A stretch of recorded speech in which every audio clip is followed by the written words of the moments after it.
I don't care if you like dudes, chicks, or dogs, just as long as your check clears. You're listening to Let Me Tell You Why You're Wrong.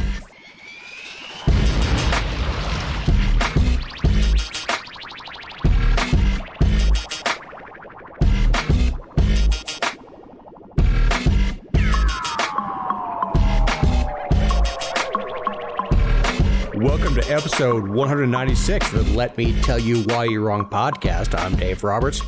With me is the brains of the operation, writer, journalist, blonde transcriber of dog books, Jessica Szilagyi. Hi, Dave. How you doing? I'm fine. How are you? I'm on the right side of the grass and walking a little better every day. That's exciting. It is. It is. Therapy, I'm doing therapy 3 days a week. So this is why we're recording, not that anybody listening would know this, at night versus the morning. I thought we were doing that because I have lost control of the week. Well, that too. Yeah. That too. I appreciate how well Connie has conditioned you, though, to just take responsibility and move on. Oh, no, it's my fault. No, Right. Absolutely my fault. Right. It doesn't matter what it is, it's my Right. fault. I mean, Absolutely. Absolutely. Did you see that Paul Rudd was voted People's Sexiest Man Alive? Yeah, totally wrong. Absolutely incorrect. And look, I don't think Paul Rudd's a bad-looking guy, but I also don't think he's sexier than I am.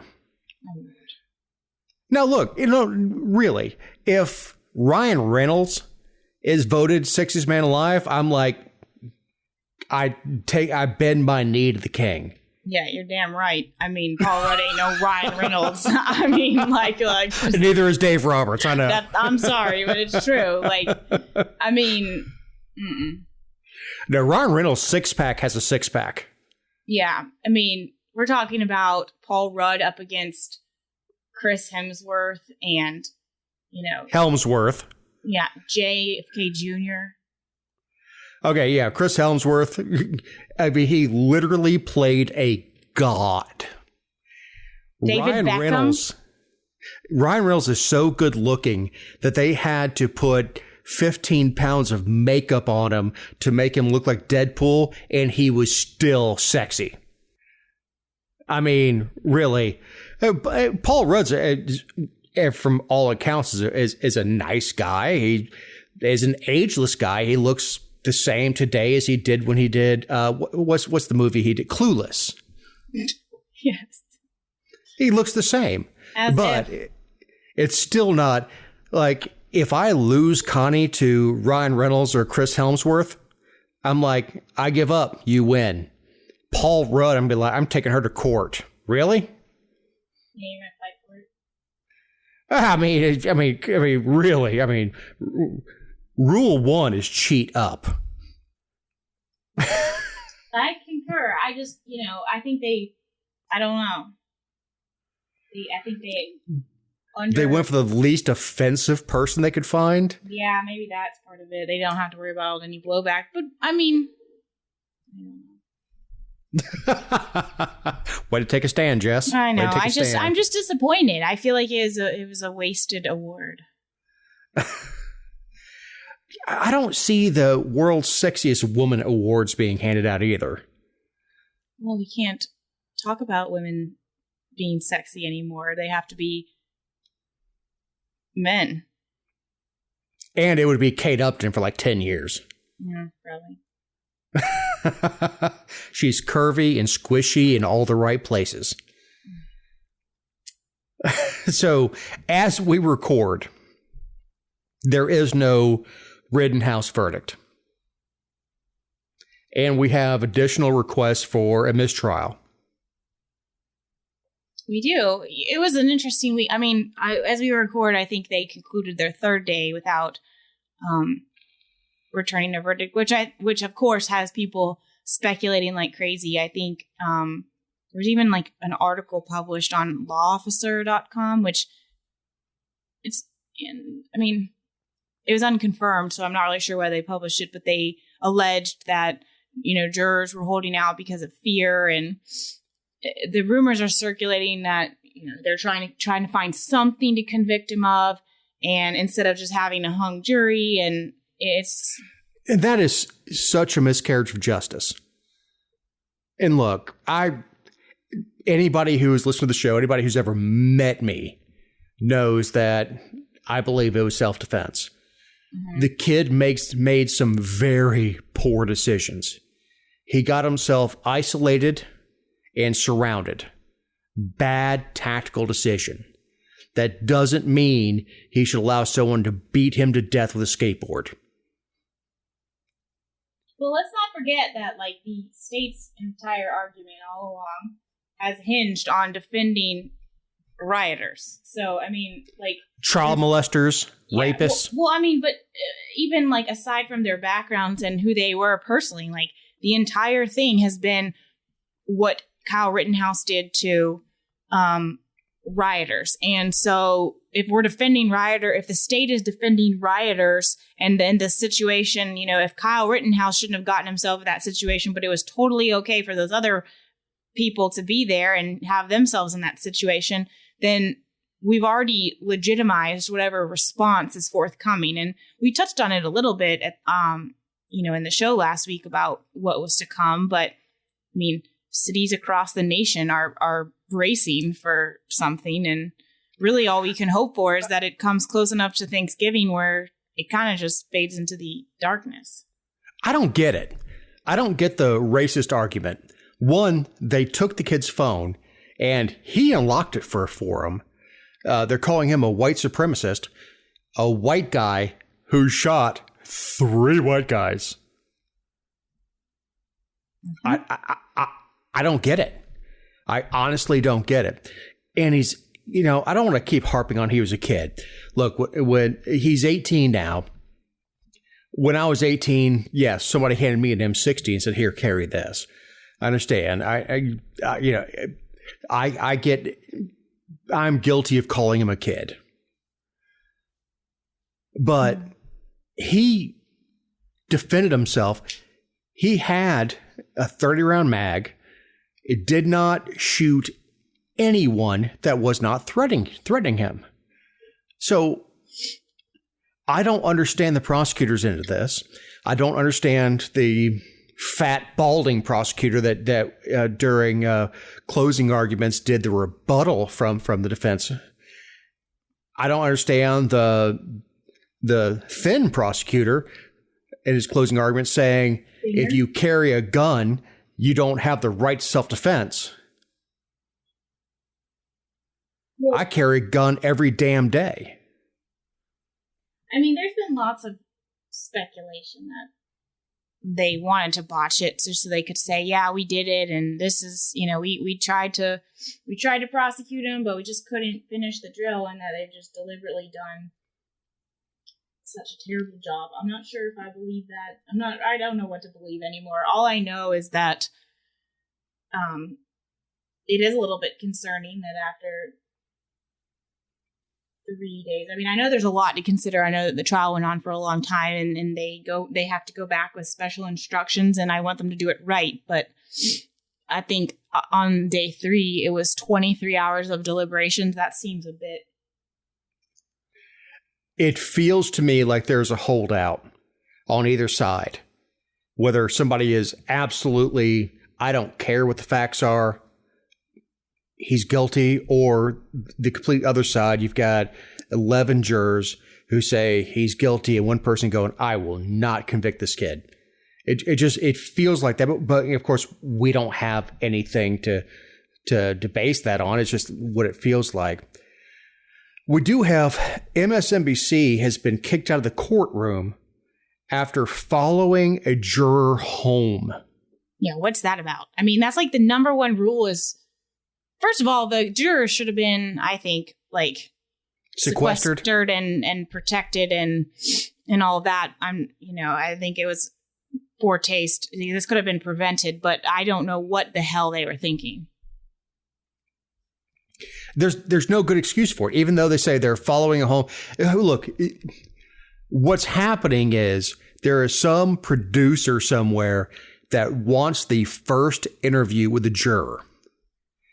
And that guy was following jurors home so that he could figure out where they are. So when the trial is over, he will have the first juror on TV. That's the only explanation that even makes sense.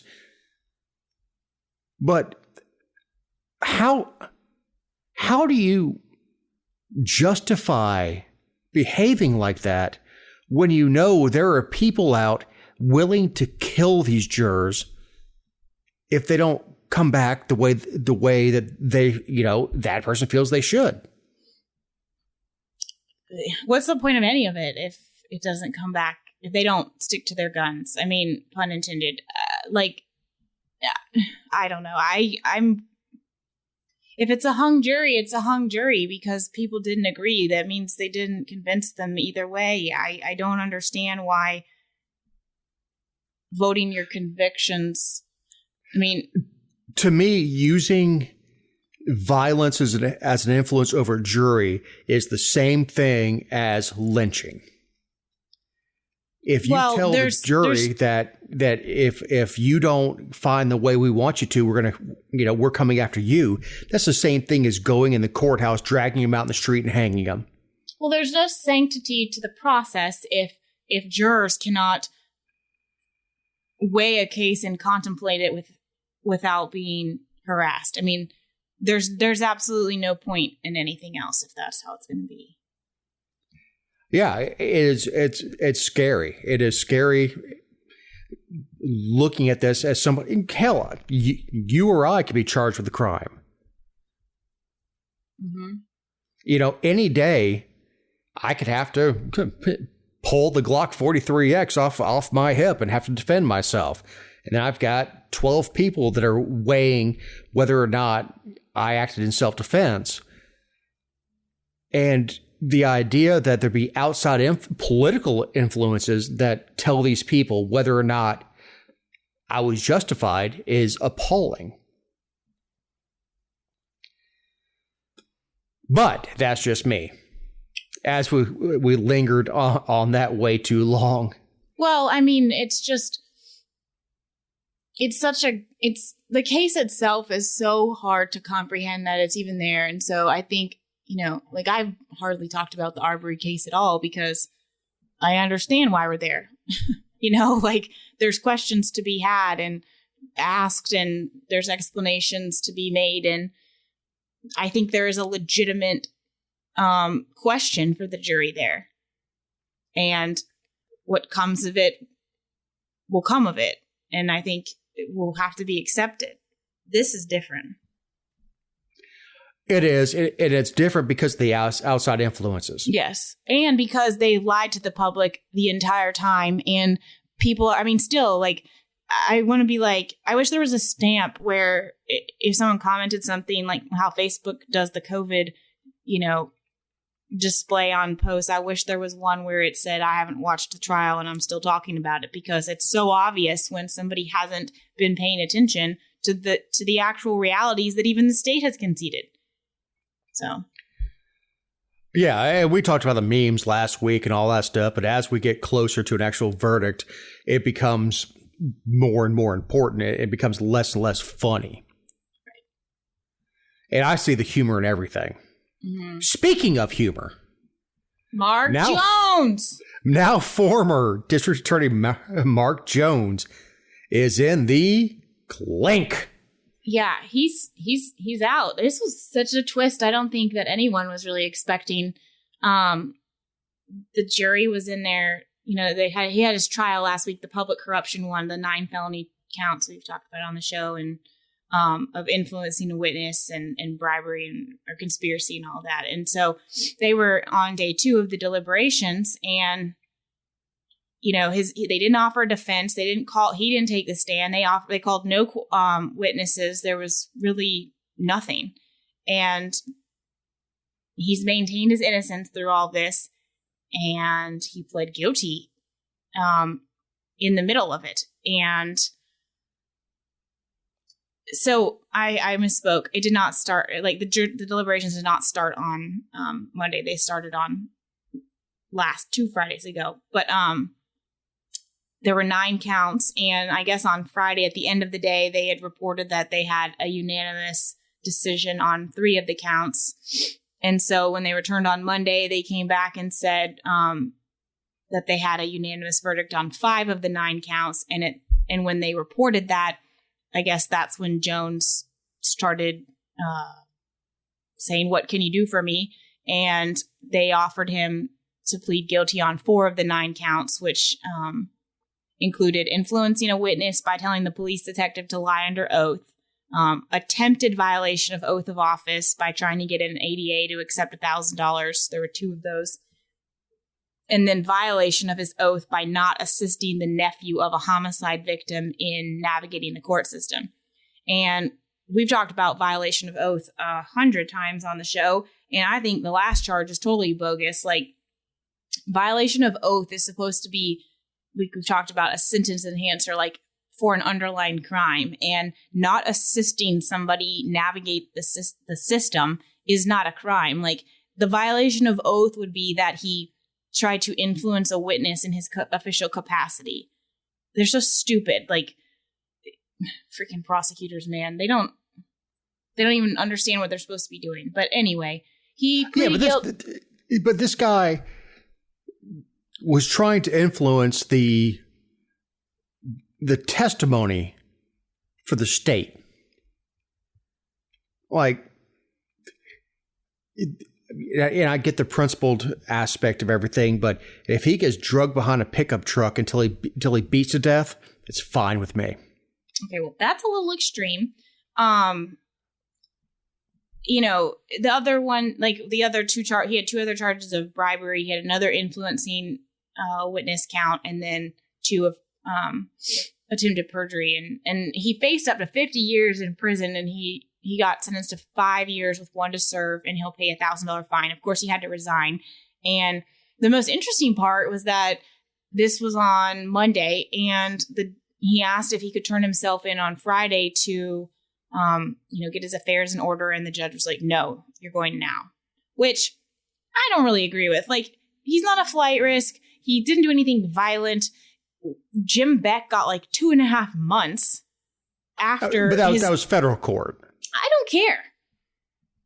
Like, asking for a couple days to get your stuff in order is, like, he had to submit a handwritten note to the governor. Like, he should have been able to go. No, I agree with you that you really should be able to go home, make sure your kids are, everything's good, and make yourself ready to go serve your year. I agree with you. Make sure someone can handle your affairs. Yes, sure, you could argue that he should have done that before, but the jury was still deliberating, and they don't normally just like sentence. They might have you come back the next. I don't know. I'm not a fan of what she did. I thought it was a little bit. She was frustrated with Christopher Brialt, and I don't think she's a fan of Mark Jones, and I think she kind of like took out her frustration on the case generally with that and whatever. Well, and the key difference being, even if he was convicted, there would have been 2 weeks at least before he was sentenced. It's not like watching an episode of second week in a row, Perry Mason, where they go, "Okay, you're found guilty. Bam, this is your sentence."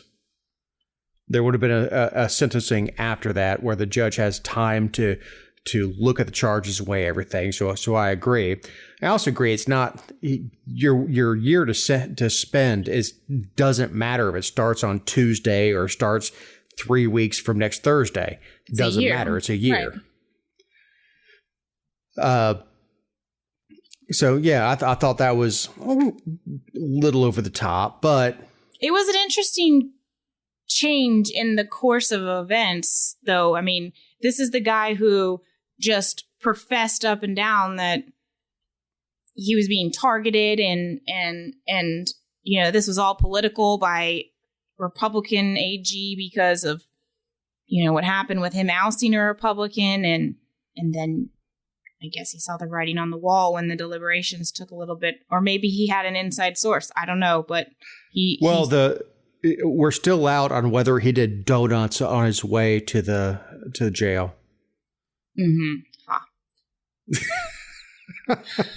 Hopefully it was in the same pattern of the last ones. So we have the Christian florist at the center of the most iconic First Amendment case this century, has agreed to pay the same-sex couple that sued her for refusing to serve their wedding. Ah, man. I hate that she gave up. Yeah, what a pansy. Nice. She's 83. Nice, darling. What a quitter. Nice. What a quitter. Nice. 10 years for nothing. Turned down for what? Nothing. She's retiring. She's 676, excuse me. Yeah, she's retiring. She's a quitter. No, I got the florist, the pansy thing. Thank you, Jess. You're welcome. She's retiring. She just wants to go away. And look, really, what does she give away? $5,000?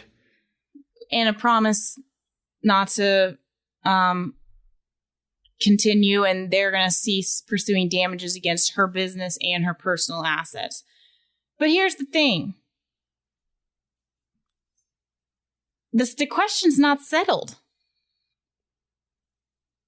Because in her agreement with the ACLU, she agreed to withdraw her Supreme Court petition. Well, you and I are both business owners. I can choose to do business with whomever I like. Mm-hmm.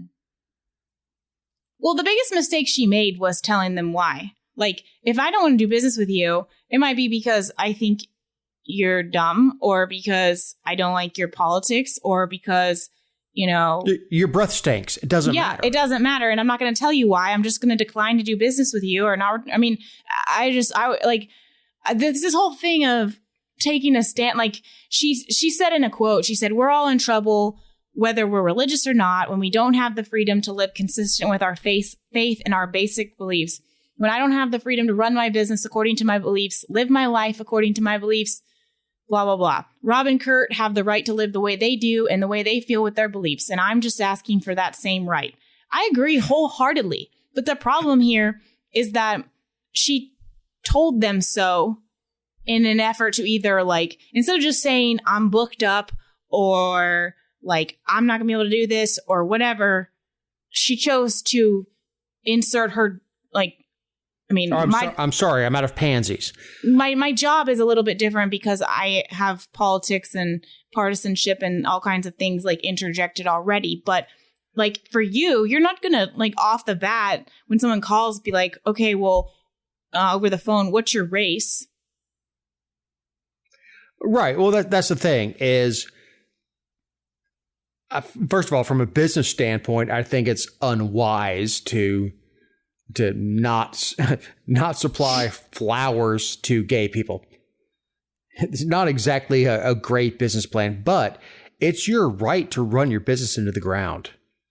Mm-hmm. I mean, that's her right, absolutely. And if she says, I don't want to do gay weddings, there have to be 500,000 other florists that would love to. But you're right. With this not being settled, it's still out there. Can this be done or not? And not interjecting your beliefs into your business is not backing down. It's just operating your business and keeping, I mean, the amount of money this woman has probably spent on legal fees and everything else, not to mention the public. I'm sure she's had some positive public publicity and all that, but that's not the case for everybody. Like, not everybody's case gets headline news and a GoFundMe and hundreds of $1,000s funneled their way with a pro bono attorney. Like, some people have to stick it out alone. And so I don't think it's backing down when you don't profess your beliefs like that. I mean, there's another avenue, there's another outlet for that. And, you know, I don't see the point of interjecting that and drawing it on yourself. And I say that as somebody who, like, argues with people for a living. I mean, but even I, you know, like, I'm still not going to be like, well, I don't have a sign that says no gays on the door. I mean, I don't really care about the gay. Like, there's whatever. But still, like, You want to go ahead and put Jessica down for not caring about the gays. Yeah, I mean, what you do in your own time is not my business. I don't want to know whether you're gay or not. I don't want to know what you do in your bedroom. It's none of my business. I just like the gays. Yeah. Sorry, Jess. But like you said, I mean, like we still don't have an answer. And here's the disgusting part. This is the most disgusting part out of all of it. The ACLU lawyer representing the couple said, quote, "Preventing that kind of humiliation and hurt is exactly why we have non-discrimination laws." Okay, so we have laws to keep people from feeling humiliated and emotionally hurt. That is the worst reason to have a law ever. Look, here's the thing. Personally, with Dr. Cool, I don't give a damn what you like. I don't care if you like Joe Biden. I don't care if you like Trump. I don't care if you like each other. I don't care if you like dudes, chicks, or dogs, just as long as your check clears. Right. But the fact is, a business owner should have the right to choose with whom he or she does business. The idea that the law should force me to provide a service to somebody for any reason is abhorrent. I agree. You know, there are, off the top of my head, 500 HVAC companies in Paulding County. If I don't like you and I give you the cold shoulder and tell you to piss off, you have 499 other companies you can go to. And the same goes for florists. Mm-hmm. This couple decided to be a-holes and say, we're going to make a stand here. And God bless this woman. She decided to be an a-hole too, going, let's go to court, homie. But she was finally beaten down, not legally, but by the process.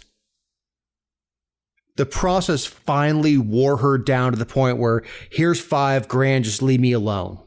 Let me hand my business off to my grandkids. Leave me alone. Here's $5,000, go away. Mm. And that's absolutely disgusting. Yeah, I'm not a fan. Well, put Jessica as not a fan. Thank you, because I would like that noted for the record. So we have a coalition of the states that are investigating Instagram's effect on the youth. It's all for the kids, Jessica. I swear, we are never, I mean, this is like both sides of the aisle, state attorneys generals they've created a coalition to talk about the techniques utilized by Meta, which is the new name for Facebook, which owns Instagram, to talk about the increase in the frequency and duration of engagement by young users and the, quote, resulting harms caused by such extended engagement. First of all, it only targets children if parents give their children a phone and a social media account to be targeted with.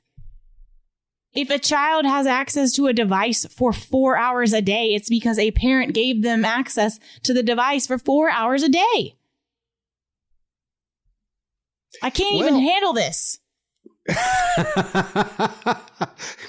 I see you're in the middle of the road on this one. Yeah. Look, the social networking thing is, to me, pointless. Kids pick on kids. I was beat up. I beat up other kids. It's just one of those things. So the fact that it happens in a digital space versus on the playground is immaterial to me. The forum in which kids use to harass other kids. And look, I am a horrible human being when it comes to my friends. I am the worst person in the world to my friends. I mean, if people could hear the way I answer Matt Lowe's phone calls, you would think I'm just beating up on them. But this is, and I thank every bully that I ever had, because it taught me how to be the adult that I am. The fact that I had to go through that as a kid taught me how to deal with people. Well, and I'm sure that's all fine and true, but the difference is you can't. I mean, you could change your kid's school, and you can have them moved classes and all kinds of things. But there's a lot that you can't control at school. Like, you've got to send them to a school, and if they're short or they have to wear glasses, or if they're overweight or whatever the reason is that they're being bullied, a lot of times those aren't things you can change. You can change if your kid has access to social media. Like, why are we having a study committee? Why are we wasting resources? Why are we prodding and probing and wanting to have some sort of data-driven conversation about how much time kids are spending on social media when the parents are letting them do it? Well, no, my point is that it doesn't change whether you're on social media or not, that it just doesn't change. And look, that fat kid you picked on in high school? He's probably owns, do what? He's probably rich now. Yeah, exactly. That nerd that got all hundreds and everything that you picked on, millionaire. So that's part of growing up. Dealing with bullies is part of growing up. And this has nothing to do with the story. Any adult that says they're being bullied can kiss my ass. Yeah. Because adults cannot. I'm 44 years old. I cannot be bullied. I can choose with whom I associate. It's just silly. And to your point, if you don't want your kid to be on social media, guess what? Take them off social media. They are children. But, my point of the whole thing is a virtual playground is a playground. So it doesn't matter if your kid is upset because they're being made fun of on Facebook or they're being made fun of at the playground. It's the same thing. And you have to enable your kids to deal with that. And back when I was a kid, you dealt with it with a fist. Like, someone called me fat, stupid, whatever, I'd punch them in the damn mouth. Yeah. And then we would work it out. And then, you know what? Next week, we'd be best buddies. Well, yes. That's males. No. I mean, there's truth to that in all of it, and having to see someone face to face, or getting partnered with them, or having to sit with them at lunch. I mean, there's so many different ways that just in person has an impact on relationships and the way we communicate with people. But it's not a government issue. No. And this attorney general from Nebraska, Doug Peterson, he's a Republican. He said, when social media platforms treat our children as mere commodities to manipulate for longer screen time engagement and data extraction, it becomes imperative for state attorneys general to engage our investigative authority under our consumer protection laws. As if Cheetos hasn't treated our children as commodities. Yeah. Or the makeup companies, or the skateboarding companies, or the virtual reality games, or the video games, or the fidgets, or whatever else. I mean, everything is your commodity. As a consumer, all they care about is your statistics, your buying habits, your habits in general. Exactly. Yeah. But this is a good time to remind you that these are our opinions and not that of anyone not on this show or any respective company for which we may work, own, or otherwise associate ourselves with on a regular or irregular basis. Also, you can find other episodes and relevant stories over at thegeorgiavirtue.com. And I happen to know the chick that runs that, and she's okay. Yeah, she gets the job done. As we record, The Democrats are raced to pass a social spending plan with a 1.7 trillion with a T cost estimate in hand. The Build Back Better plan. My God. So apparently the price tag was something that came in the late hour, I guess. I was, to be quite honest, I don't pay as much attention to national politics anymore simply because my blood pressure goes from like if on speed zone cameras, my blood pressure goes from 0 to 10 in the extreme, like in 5 seconds. I hope it doesn't go from 0, honey. Well, I'm talking about on like being off the meter with national politics. It just is like just being an a-hole. Yes, I know. That's just my baseline though of being like outraged. I can't because people are so dumb and they're not doing anything. Like they'll sit and complain about it all day long and then vote for the same people and it just I can't handle it. It just drives me nuts. But anyway, I did my research before and, read about the Build Back Better plan and what it entailed. And the price tag was something, I guess, that was holding up them voting on it previously because some of the Democrats were like, well, we need to know how much it's going to cost before we agree to it. So they came up with this price tag on Thursday afternoon. So here's what they're getting for $1.7 trillion. They're aiming to make childcare more affordable by subsidizing childcare. Parents. Now, again, I'm old. I remember when knocking somebody up meant you took care of your child. Mm-hmm. But go ahead. So they're going to cap that parents don't pay more than 7% of their income, and then they're funding the subsidies for 6 years. I guess there's a provision for paid 4 weeks of paid leave for most Americans. They're going to extend the enhanced child tax credit for a year, which I guess will impact like 35 million households. And then they'll make those tax credits permanently refundable to those without sufficient income tax liability to get the full benefit. They're going to create a universal pre-K for all 3 and 4-year-olds, funded for 6 years. And then 3-year-olds do not need to be in pre-K. No, they need to play at daycare with centers and free play and outdoor play and basic like. Well, and people need to understand what happens when you're in federal pre-K.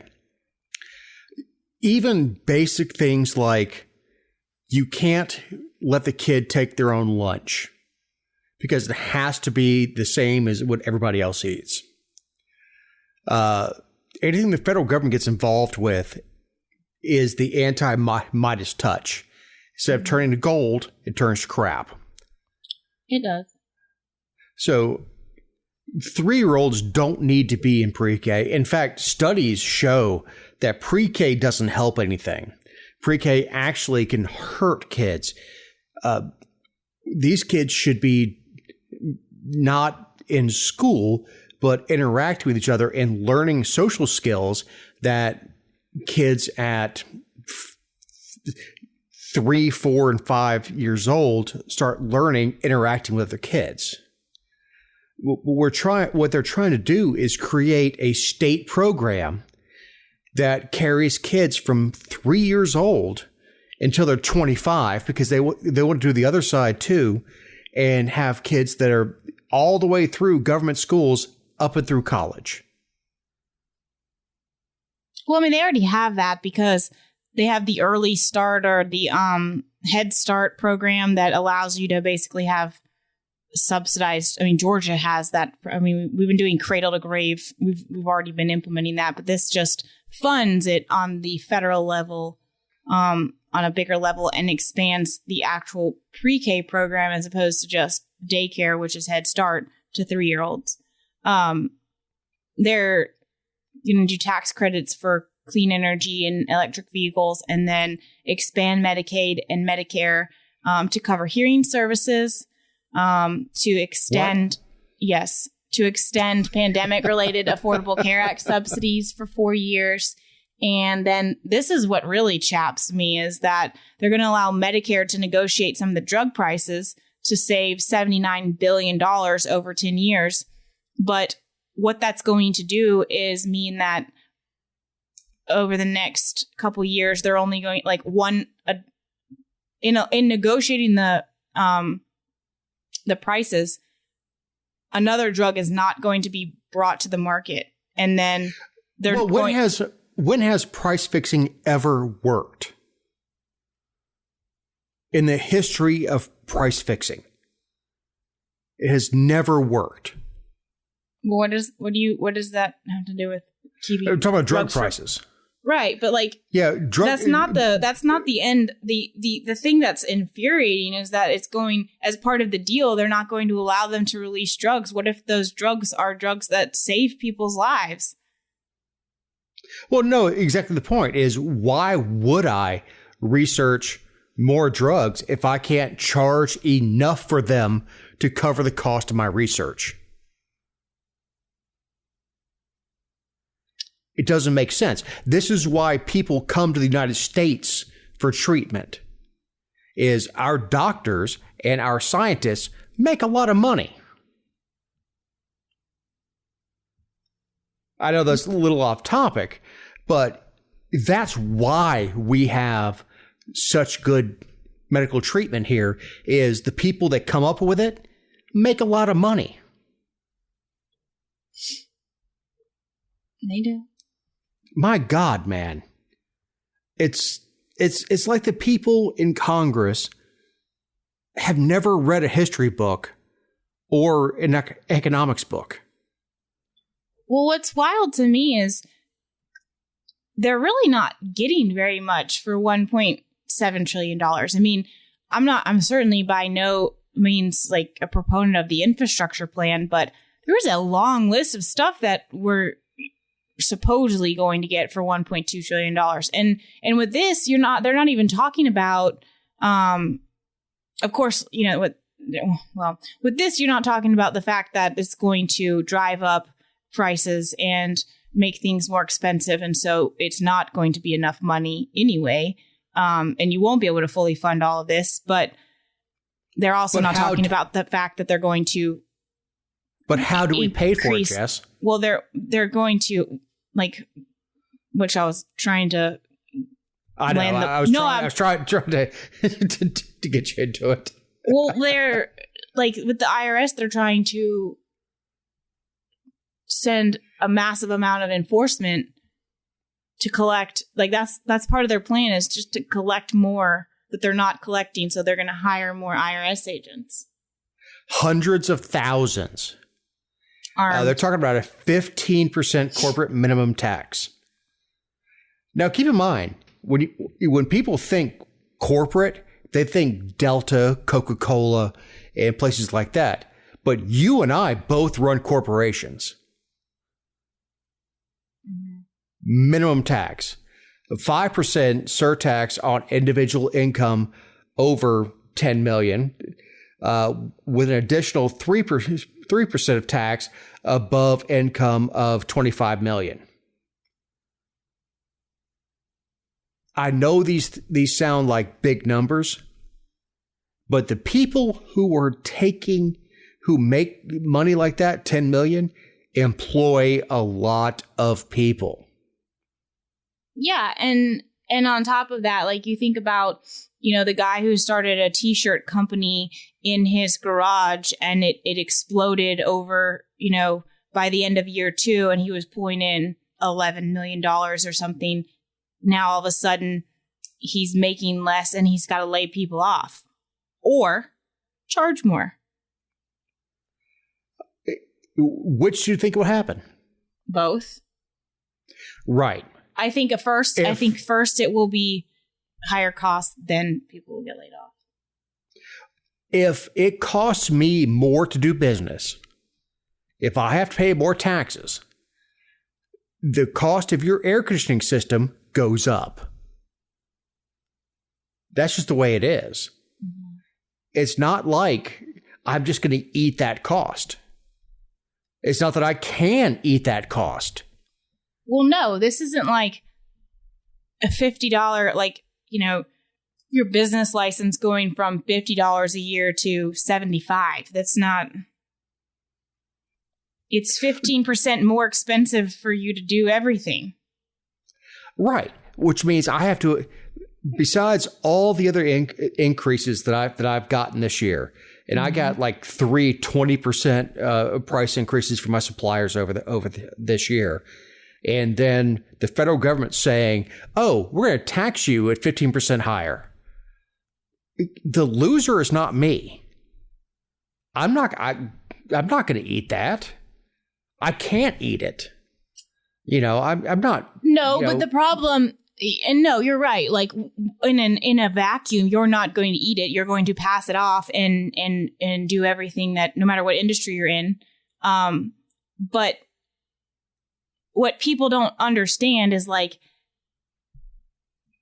it's going to penetrate every industry, and so everything is going to be more expensive. Like every industry has a corporation.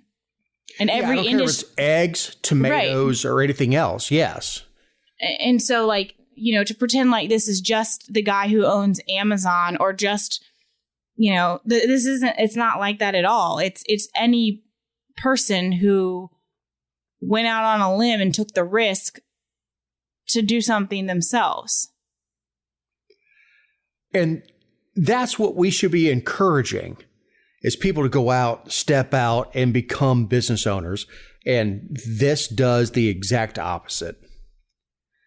It's much safer for somebody to stay working for somebody else than it is to go out starting your own, because you start looking at the onerous tax structure. Like, man, this can cost just what I have to pay the government alone doesn't justify it. And it's exactly the opposite of what we should be encouraging. And, you're going to subsidize childcare. Well, so parents don't pay more than 7% of their income. Well, eventually that's going to come full circle, as it always does. And you're going to end up making childcare more expensive. Not just that. The two of us, neither one of us have kids, not that I know of anyway, in your case. That tells people that I have to pay to take care of somebody else's kids. Mm-hmm. And how is that justified? Connie and I didn't have any kids. We tried. We failed. But we didn't have any kids. So besides paying to educate the little SOBs, I've got to pay to raise them too? Mm-hmm. That's a crime. Plus, I'm raising kids that I didn't have the enjoyment of fathering. Well, and this is, aside from all of those things, it's going to add to the deficit over 10 years. Of course it is. It's only going to be $127 billion more in net revenue. And so it's $250 billion short of fully offsetting it. And that's if costs stay exactly where they are right now. I mean, it never does. They always amend things. And, they are going to supposedly roll back some things on the Medicaid and Medicare and Obamacare and home health care side that is supposed to help close the gap a little bit. And then they're going to impose, I think, the fee on methane.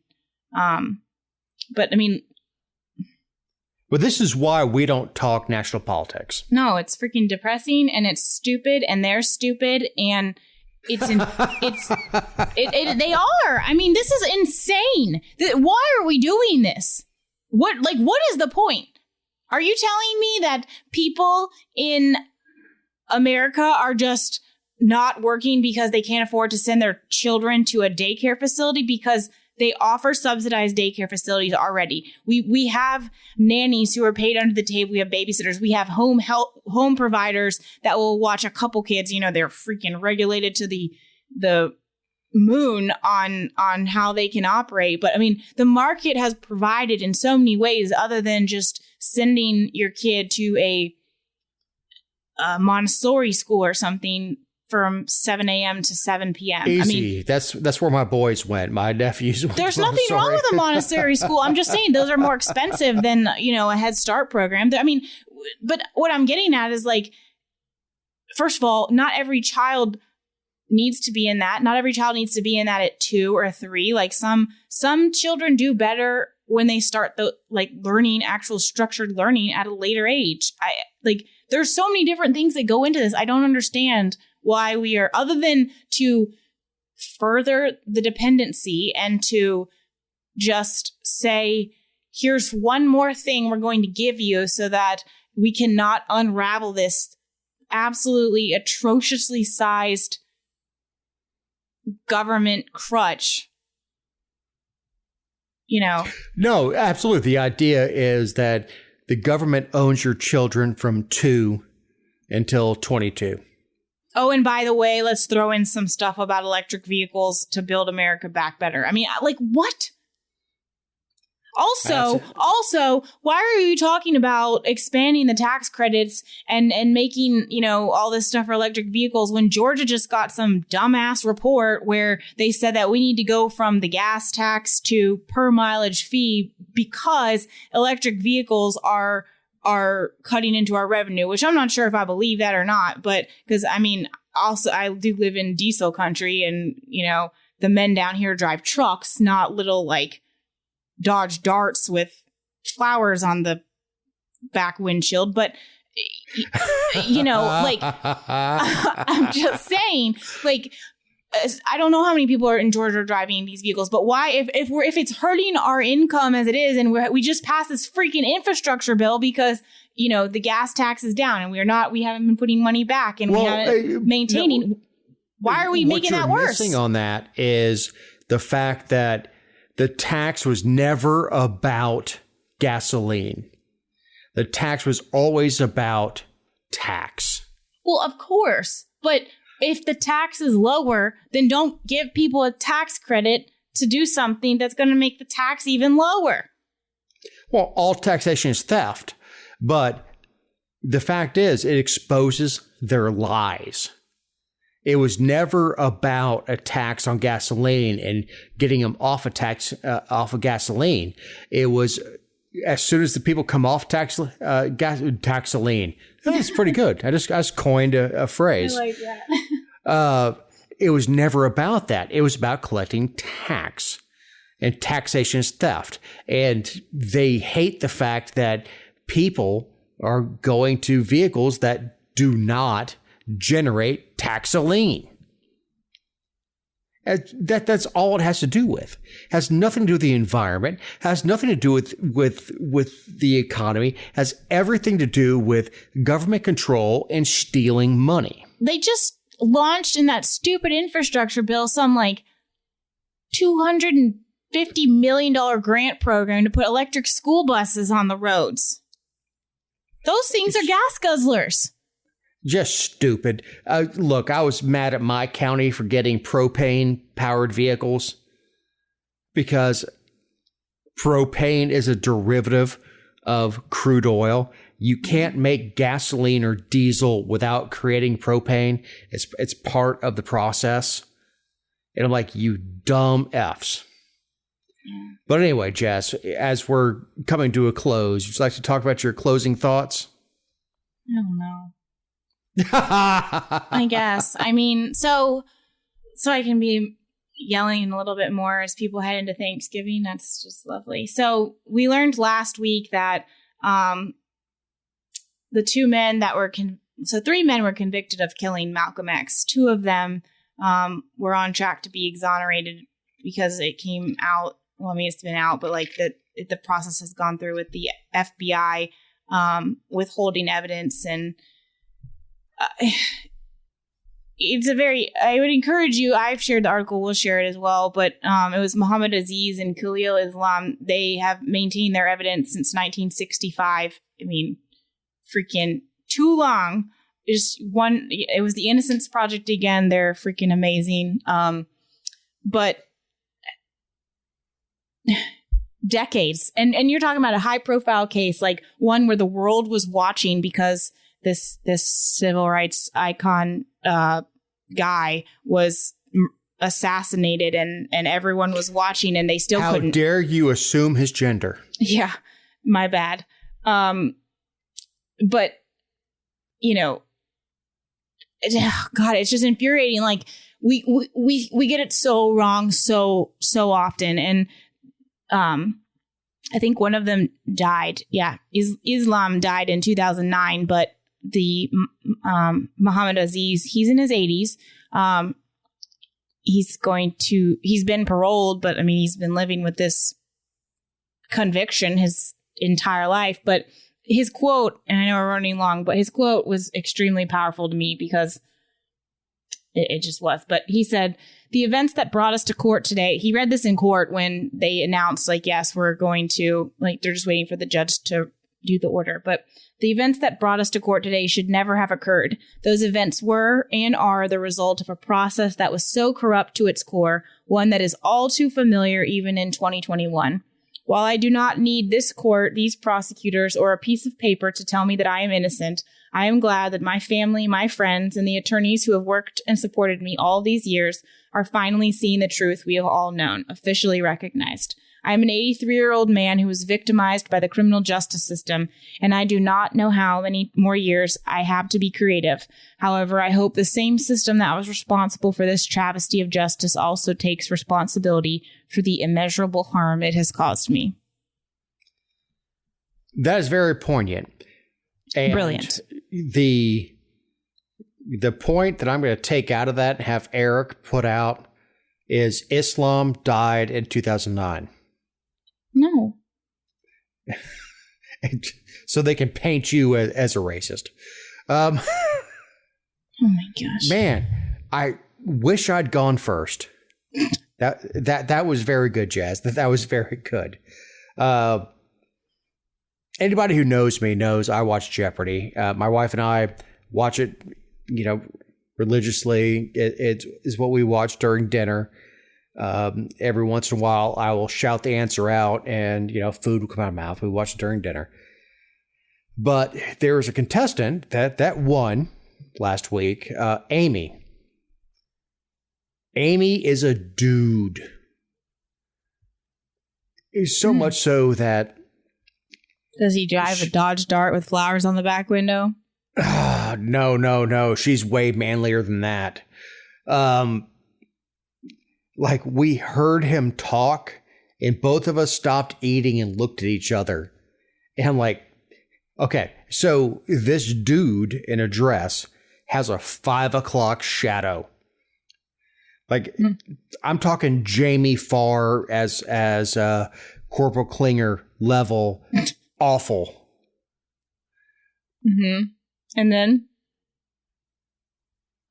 I'm just tired of having to pretend that this is a chick, or that did Amy say Amy was a chick? No, well, I mean, introducing himself as Amy. Well, I mean, it's not like he introduced himself as. There's men named Ashley, or like. That's what I'm saying. It's not like he was named Ashley or Carrie or something like that. Cameron, no, he went as Amy, and. It was so distracting that the two of us were like, I pulled my laptop out. Connie pulled her iPad out. Like, yep, that's a dude. I respect the level of intelligence it takes to win a game of Jeopardy.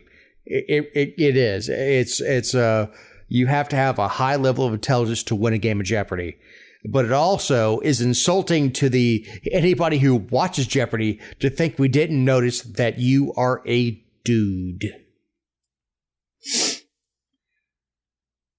Yeah. So I understand. I'm not transphobic because I don't fear him. but a dude has a mental issue where he's trying to cover up his 5 o'clock shadow with what do you guys call it? Foundation? Yeah.